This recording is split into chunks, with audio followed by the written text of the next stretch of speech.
Assalamualaikum warahmatullahi wabarakatuh. Selamat sore saudara. Hari ini Rabu 14 September 2022 TVRI Jawa Barat kembali hadir melalui siaran Jawa Barat hari ini. Sejumlah informasi akan kami sampaikan di antaranya.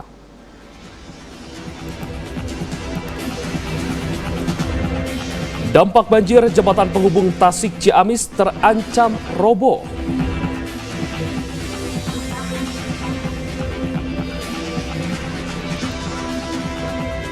Seorang warga di Tasikmalaya diisolasi diduga suspek monkeypox.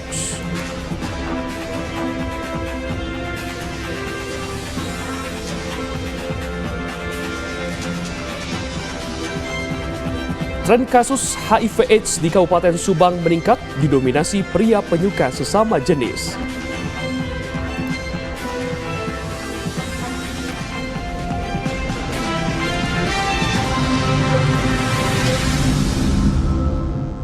Selain ketiga berita tersebut, kami juga akan sampaikan informasi dari berbagai daerah di Jawa Barat yang telah dihimpun oleh tim redaksi Jawa Barat hari ini. Selama 30 menit ke depan, bersama saya, Frederico Sinatria, Anda menyaksikan Jawa Barat hari ini.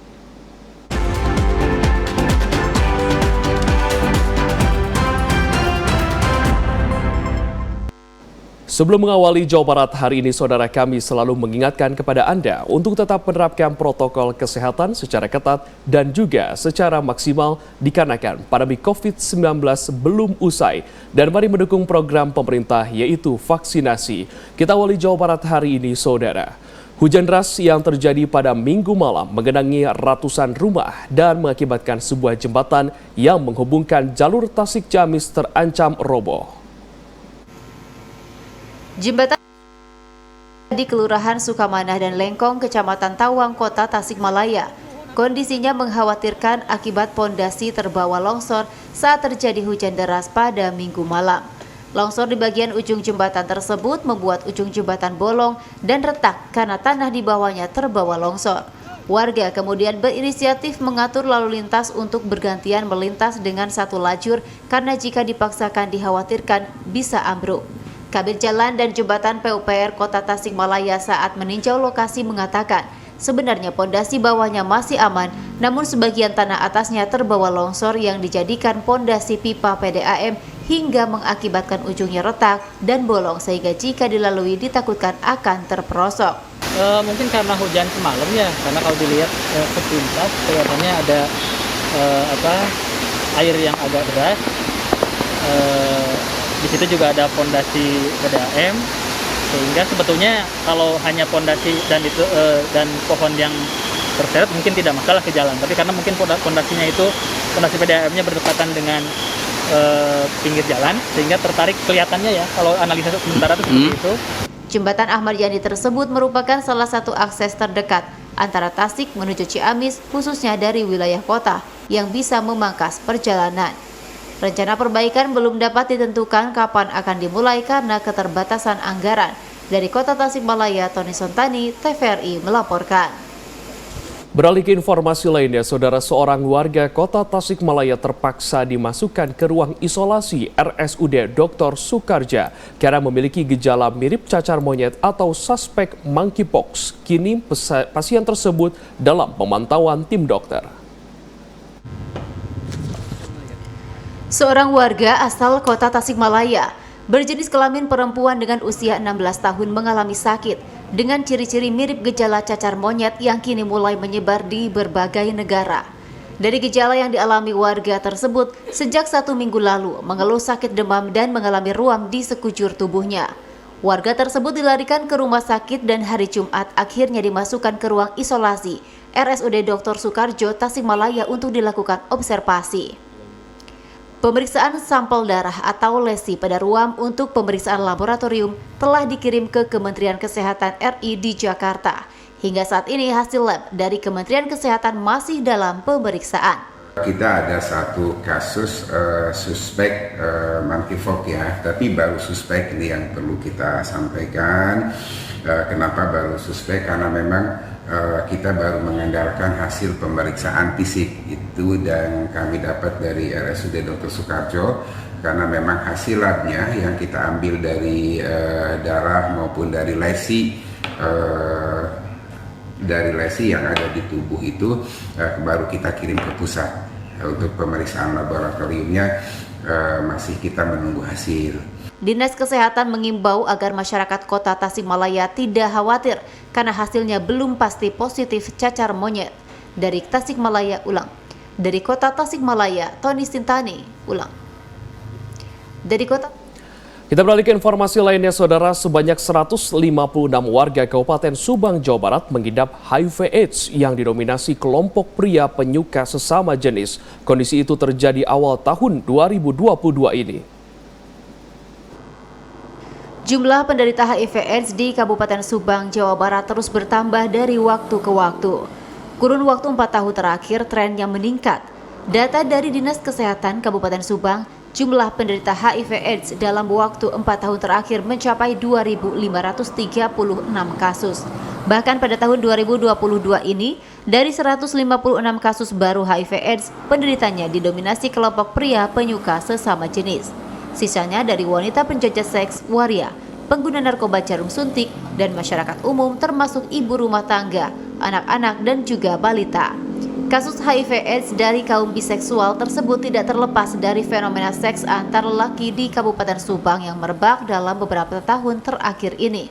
Ya, kalau kondisi penanganan penyakit HIV/AIDS di Subang, kalau lihat sejarah itu dimulai temuan pertama pada tahun 1999. Nah, sampai tahun 2021 kemarin kita sudah mencatat ada 2.536 ya, dari 99 ke 2021. Nah, 1 tahun ini atau belum 1 tahun ya, dari keadaan Januari sampai Juli 2022 ada 156 kasus yang baru. Yang mencengangkan bagi saya adalah dari 156 kasus baru ini, ternyata urutan pertama terbanyak kelompok pekerjaan adalah laki suka lelaki. Pihak Dinas Kesehatan Kabupaten Subang mengaku kesulitan untuk menjangkau komunitas mereka karena tertutup. Demikian Hari Rahmadani, TVRI Jawa Barat melaporkan. Sejumlah informasi akan kami sampaikan usai jeda, di antaranya. Ade Yasin dituntut hukuman 3 tahun penjara. Usai jeda, tetaplah bersama kami di Jawa Barat hari ini.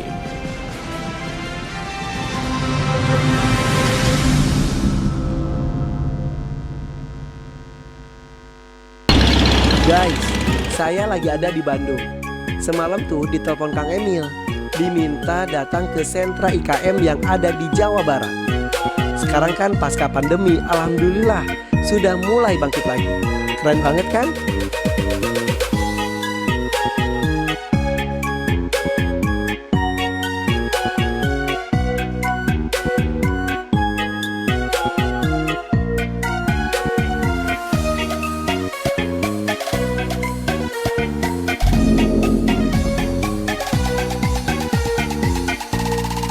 IKM harus semangat.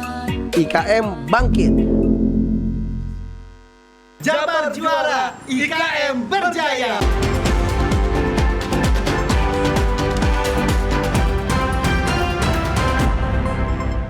Terima kasih Anda masih menyaksikan Jawa Barat. Hari ini kita beralih ke informasi lainnya. Saudara Bupati Bogor nonaktif Ade Yasin dituntut 3 tahun penjara atas kasus suap yang didakwakan oleh Jaksa Komisi Pemberantasan Korupsi atau KPK. Bupati nonaktif Kabupaten Bogor Ade Yasin dituntut hukuman penjara selama 3 tahun dan denda sebesar 100 juta rupiah atas kasus suap yang didakwakan kepada dirinya.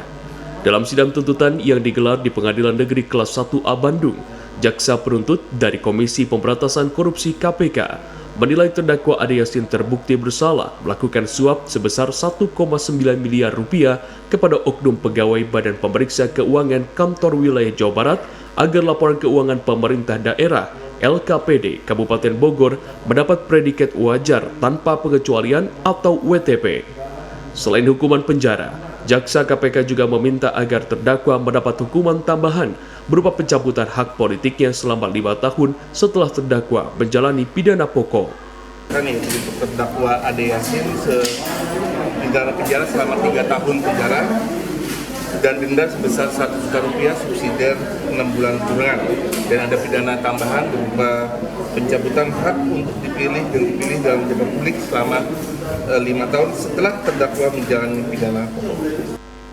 Melalui kuasa hukumnya Dinelara Butar-Butar, terdakwa Ade Yasin menyatakan bahwa berdasarkan fakta di persidangan, terdapat sejumlah hal yang dinilai terlalu dipaksakan oleh jaksa KPK, terutama mengenai peristiwa pemberian arahan dari kliennya kepada para bawahannya. Untuk itu pihaknya akan menyampaikan nota keberatan atau pledoi pada pekan depan. Kita dengarkan bahwa fakta-fakta yang diungkapkan oleh jaksa itu, satu, mengungkapkan bahwa peristiwa OTT yang pernah digongkan oleh KPK ternyata faktanya kan tidak ada hari ini, karena terlihat di dalam tuntutannya kan tidak ada berbicara mengenai OTT. Selain Bupati Bogor nonaktif Ade Yasin, sejumlah anak buahnya di lingkungan pemerintah Kabupaten Bogor, yakni Ihsan Ayatullah, Maulana Adam, dan Rizky Taufik Hidayat juga dituntut hukuman serupa dengan besaran denda yang berbeda. Arif Budi, kontributor TVRI Jawa Barat melaporkan. Saudara, Kejaksaan Negeri Sumedang menetapkan 4 orang sebagai tersangka dalam perkara tindak pidana korupsi perbaikan jalan Kudangwangi Keboncau di Kecamatan Ujung Jaya, Kabupaten Sumedang, Jawa Barat.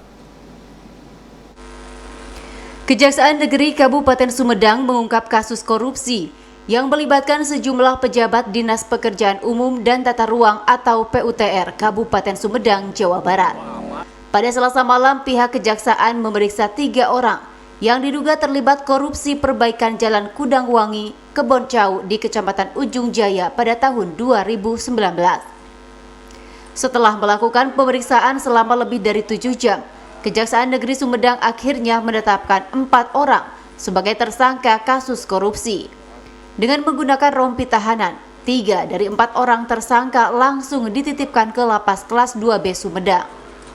Ketiga orang tersangka berinisial HB selaku pejabat pengadaan pada Dinas PUTR Sumedang, TR yang merupakan Ketua Pokja Pemilihan, serta US selaku pelaksana pekerjaan.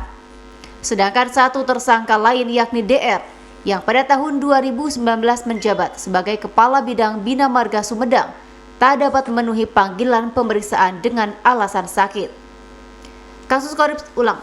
Kasus korupsi ini merupakan hasil penyidikan lebih lanjut Badan Pemeriksa Keuangan atau BPK pada kasus korupsi peningkatan jalan Kudangwangi Keboncau pada tahun 2019. Atas perbuatan mereka, negara mengalami kerugian lebih dari 3 miliar rupiah. Hari ini kami melakukan penetapan dan penahanan terhadap tersangka dalam perkara peningkatan jalan Kudangwangi Keboncau pada Dinas PUPR Kabupaten Sumedang tahun anggaran 2019, di mana masing-masing tersangka tadi seperti yang dilihat tadi kita tetapkan ada 4 orang tersangka lanjutan dari sebelumnya, di mana 3 orang tadi sudah kita lakukan penahanan dengan inisial AB selaku pejabat pengadaan, kemudian BR selaku Ketua Pokja Pemilihan, US selaku pelaksana pekerjaan yang pinjam bendera PT MMS. Sebelumnya, pihak Kejaksaan Negeri Sumedang juga telah menggeledah kantor Dinas PUTR Kabupaten Sumedang pada Senin lalu dan membawa sejumlah berkas untuk diperiksa. Kini tersangka dijerat pasal 2 dan pasal 3 junto pasal 18 Undang-Undang Tindak Pidana Korupsi. Dari Sumedang, Doni Irwandi, TVRI Jawa Barat melaporkan. Saudara, Pegawai Badan Pemeriksa Keuangan Republik Indonesia Perwakilan Jawa Barat, Amir Panji Sarosa, dituntut 5 tahun 6 bulan penjara oleh Jaksa Penuntut Umum Kejati Jawa Barat setelah melakukan pemerasan terhadap 45 puskesmas dan 1 rumah sakit umum daerah terkait laporan keuangan daerah Kabupaten Bekasi 2021-2022. Pengadilan Tindak Pidana Korupsi Bandung menggelar sidang tindak pidana pemerasan dengan terdakwa Amir Panji Sarosa, pegawai Badan Pemeriksa Keuangan Kantor Wilayah Jawa Barat, sekaligus Ketua Tim Auditor di Kabupaten Bekasi. Sidang yang berlangsung secara daring dengan agenda pembacaan tuntutan oleh Jaksa Penuntut Umum Kejati Jawa Barat terdakwa telah melakukan pemerasan terhadap Dinas Kesehatan Kabupaten Bekasi dengan meminta kepada 45 puskesmas masing-masing 20 juta rupiah dan 100 juta rupiah kepada rumah sakit umum daerah. Atas perbuatannya terdakwa dituntut 5 tahun 6 bulan penjara, denda 200 juta dan subsidiar 3 bulan serta mengamankan uang tunai hasil dari aksi pemerasan tersebut. Kuasa hukum terdakwa menilai ini tidak tepat karena itu hanya gratifikasi. Ya, rencana minggu depan kita mengajukan nota pembelaan ya.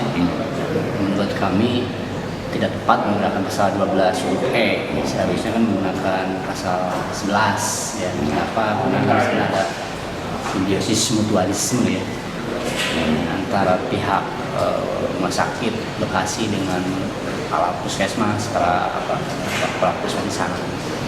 Dan itu nanti kita akan tuangkan dalam nota pembelaan. Ya, pada dasarnya menurut pertimbangan kami terdakwa ini melakukan permintaan kalau dalam bentuk tindak pidananya adalah pemerasan terhadap 46 puskesmas dan 1 rumah sakit umum daerah cabang Bungin di Kabupaten Bekasi. Dan dendanya itu 5 tahun 6 bulan, dendanya 200 juta, subsidiar 3 bulan. Terdakwa Amir Panji Sarosa sebelumnya terkena operasi tangkap tangan saat menerima uang hasil pemerasan di sebuah apartemen di Bekasi Juni lalu. Uang tersebut untuk memuluskan penilaian keuangan di Kabupaten Bekasi. Sidang akan kembali digelar pekan depan dengan agenda pembelaan dari terdakwa. Arif Budi, TVRI Jawa Barat melaporkan. Sejumlah informasi akan kami sampaikan usai jeda, di antaranya. Pemerintah Kota Cirebon alokasikan 3 miliar untuk bantuan sosial BBM. Usai jeda, tetaplah bersama kami. Terima kasih Anda masih menyaksikan Jawa Barat hari ini, saudara. Kami selalu mengingatkan kepada Anda untuk tetap menerapkan protokol kesehatan secara ketat dan juga secara maksimal. Kita beralih ke informasi lainnya. Saudara, pemerintah Kota Cirebon, Jawa Barat menganggarkan 3 miliar rupiah untuk membantu masyarakat yang terimbas dengan adanya penyesuaian harga bahan bakar minyak atau BBM. Alokasi bansos tersebut diperuntukkan bagi warga yang belum menerima bantuan sosial dari pemerintah pusat. Anggaran bantuan sosial bagi masyarakat terdampak penyesuaian harga BBM yang digelontorkan pemerintah Kota Cirebon sebesar 3 miliar rupiah itu berasal dari dana alokasi umum. Pemerintah kota masih menunggu petunjuk pelaksanaan dari pemerintah pusat terkait skema pendistribusian bantuan sosial, apakah melalui perusahaan atau secara langsung kepada penerimanya. Alokasi bansos 3 miliar ini disiapkan untuk warga yang belum menerima bantuan sosial dari pemerintah pusat. Sementara itu, pendistribusian bansos BBM tahap pertama untuk 38.539 keluarga penerima manfaat di Kota Cirebon sudah berlangsung melalui kantor Pos Indonesia. Bantuan subsidi upah saat ini memang kami sedang melakukan koordinasi dengan BPJS Ketenagakerjaan. Seperti apa skema mekanisme besarannya, itu kita akan tunggu, dan saya sudah minta Pak PLT Kepala Dinas Tenaga Kerja untuk melakukan koordinasi jemput bola ke BPJS Ketenagakerjaan. Pemerintah kota memastikan bantuan sosial BBM ini diberikan akan tepat sasaran agar bisa dirasakan oleh masyarakat yang langsung terdampak atas penyesuaian harga BBM seperti ojek online, nelayan, UMKM, dan lainnya. Dari Cirebon, kontributor TVRI Jawa Barat Makmur Hamdallah melaporkan. Sementara itu, saudara, pasca kenaikan bahan bakar minyak atau BBM, pemerintah Kabupaten Garut melalui Dinas Perindustrian, Perdagangan, dan ESDM lakukan sidak ke pasar guna mengetahui perkembangan harga kebutuhan pokok dan pasokan yang datang ke pasar. Guna mengetahui langsung perkembangan harga kebutuhan pokok di pasaran, Dinas Perindustrian, Perdagangan, dan ESDM lakukan pemantauan harga ke sejumlah pasar di Garut, salah satunya di Pasar Ciawitali Guntur. Pasca kenaikan BBM, harga kebutuhan pokok di sejumlah pasar tradisional tidak merata. Terdapat beberapa komoditas yang naik, namun ada pula yang tetap, bahkan ada yang turun. Salah satu komoditas yang mengalami penurunan harga adalah telur. Saat ini, telur ayam mengalami penurunan harga hingga Rp2.000 per kilogram. Sementara itu, untuk sayur mayur, terutama beragam jenis cabai, harganya masih tinggi. Salah seorang pedagang mengatakan dampak kenaikan BBM harga sejumlah kebutuhan naik hingga 20%. Menurutnya daya beli masyarakat berdampak pada menurunnya omset penjualan hingga 40%. Rata-rata ya itu kan 20%-an lah, rata-rata 20%-an. Tapi untuk daya beli Bu seperti apa Bu? Ya sama, menurun lah. Kalau omset Bu sekarang? Ya otomatis lah ke omset mah. Berapa persen Bu? Menurun ya 30-40-an lah. Kepala Bidang Pasar Dinas Perindustrian Perdagangan dan ESDM Kabupaten Garut, Asep Mulyana menyampaikan jika kenaikan harga BBM telah berdampak pada harga beberapa komoditas. Dia menduga kenaikan harga pada beberapa komoditas tersebut disebabkan oleh naiknya biaya ongkos angkut. Memang kami dapat bahwa di kisaran 10% ada kenaikan. Ini dampak mungkin dari ongkos angkut atau apa. Cuma yang kami lihat juga memang di sini ada penurunan daya beli masyarakat. Dari Kabupaten Garut, kontributor TVRI Jawa Barat Piat Supriyatna melaporkan. Beralih ke informasi lainnya, Saudara, guna membantu sesama yang sedang membutuhkan bantuan darah, Dharma Wanita Persatuan TVRI Jawa Barat menggelar donor darah bekerja sama dengan PMI Kota Bandung bertempat di lobi TVRI Jawa Barat. Dharma Wanita Persatuan TVRI Jawa Barat selain menyelenggarakan pertemuan rutin yang diisi dengan kegiatan arisan, juga digelar donor darah setiap 3 bulan sekali. Ketua Dharma Wanita Persatuan TVRI Jawa Barat, Dahlia Akbar, menjelaskan kegiatan sosial donor darah tersebut dilaksanakan dengan tujuan untuk membantu sesama yang sedang membutuhkan darah. Donor darah ini tidak hanya diikuti oleh anggota Dharma Wanita, namun juga diikuti karyawan-karyawati TVRI Jawa Barat serta masyarakat umum di lingkungan TVRI Jawa Barat. Kita itu dalam 3 bulan sekali ya, 3 bulan sekali tetap ada donor darah. Jadi diiringi dengan kegiatan Dharma Wanita. Tujuannya sendiri Bu dilaksanakan donor darah? Ya supaya kan kalau donor darah ini kan istilahnya kita membantu orang yang kekurangan darah. Jadi kita nggak bisa berpartisipasi dengan yang lain ya, kita adakan donor darah aja gitu. Di samping itu kan kita dapat berpahala untuk memberikan kebaikan untuk orang lain, pahalanya untuk kita. Gitu. Ketua Tim PMI Kota Bandung, Dr. Bernardi Wigena Kusuma, sangat berterima kasih kepada LPP TVRI Jawa Barat yang telah rutin menyelenggarakan donor darah, mengingat banyak pasien di rumah sakit yang membutuhkan bantuan darah. Untuk peserta donor sendiri yang rutin, tentu pertama-tama mereka pasti diperiksa tekanan darahnya. Mereka tahu apakah darahnya tinggi, apakah rendah, apakah normal. Kedua, mereka pasti diperiksa HB-nya. HB-nya apakah tinggi, apakah rendah. Dr. Benardi menambahkan, antusiasme peserta donor cukup tinggi.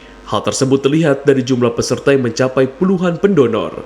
Dokter mengimbau kepada para peserta yang akan melakukan donor darah sebaiknya mempersiapkan diri, yakni tidur cukup, jangan kurang dari 5 jam, dan sarapan terlebih dahulu. Demikian dilaporkan Winarni dan Endi Ramdhani, TVRI Jawa Barat. Sejumlah informasi akan kami sampaikan usai jeda, di antaranya. Pelajar SDN Pasawahan Kidul ciptakan pestisida alami dari limbah kulit bawang. Tetaplah bersama kami di Jawa Barat hari ini.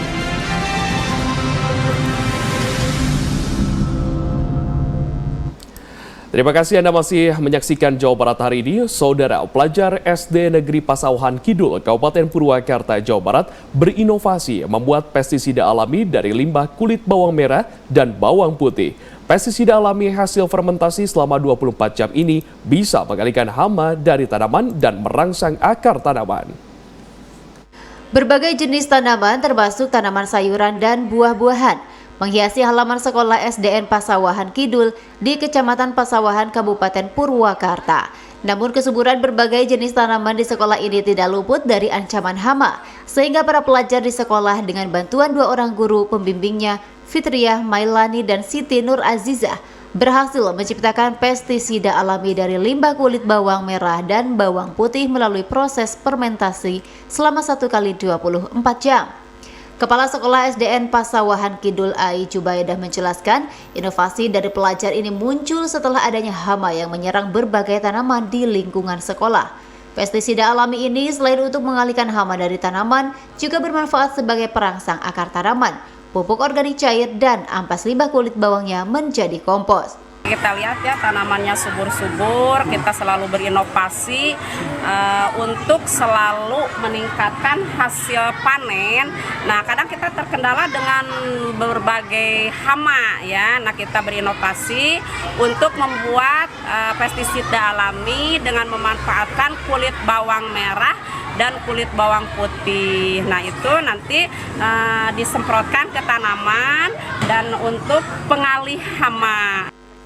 Selain mengumpulkan limbah kulit bawang untuk bahan pembuatan pestisida alami, para pelajar di sekolah ini juga dididik untuk memanfaatkan limbah rumah tangga bersifat organik, seperti limbah sayur mayur untuk dijadikan kompos dan air lindi yang merupakan pupuk cair organik melalui proses komposter, di mana limbah rumah tangga organik ini difermentasi terlebih dahulu di dalam tong komposter selama berbulan-bulan.